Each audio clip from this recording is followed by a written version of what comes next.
Well, the media has become obsessed with scaremongering, screaming the hottest day ever, hottest day in 125,000 years. Let's find out what Ian Clymer thinks about it. Ian, where are you, mate? Here you are. Can you hear us? Here he is. Hello, mate. How are you? I can hear you. Professor Clymer. I'm in Adelaide. Professor Clymer, what did you make of the hottest day ever in 125,000 years? Over to you. Well, that's total BS. These are activists. You can count on a sawmiller's hand the number of real journalists we have reporting on climate.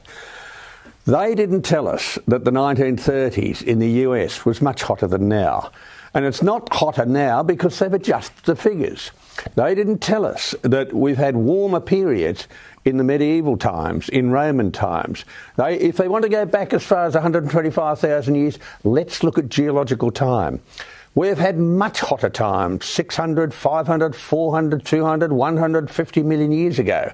And we've been cooling for the last 50 million years.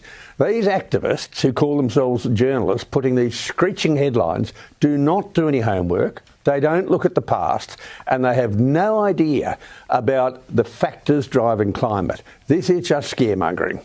Rita.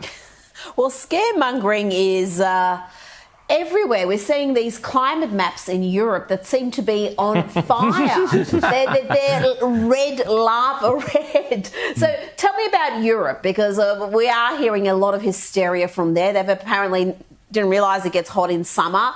Are they having some record temperatures in Europe? Yes, they are. Record lows. And that's been happening for the last few years. We're actually in a long cooling trend that's been going on for 4,000 years. And during that cooling trend, we've had spikes of warmth, such as in Minoan, Roman and medieval times, and spikes of cooling, such as in the Dark Ages and the Little Ice Age. And we're just coming out of the Little Ice Age, which Europe felt very, very intensely.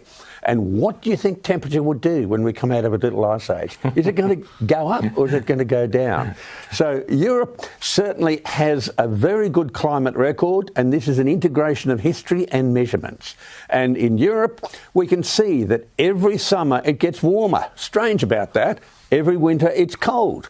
Now, we have in Europe massive bushfires every summer. A lot of those are deliberately lit for land clearing, such that people can develop land. A lot of those are from machinery.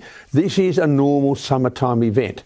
People don't look back in time. And if you only look back 50 years, 100 years or 1,000 years or 1,000,000 years, you can see that there is massive variability. And the measurements we get today are within variability. Now, even the IPCC says this in their AR6 report in Chapter 12. Hidden there, where no journalist would actually take the time to read it, there is a table showing the extreme climate events.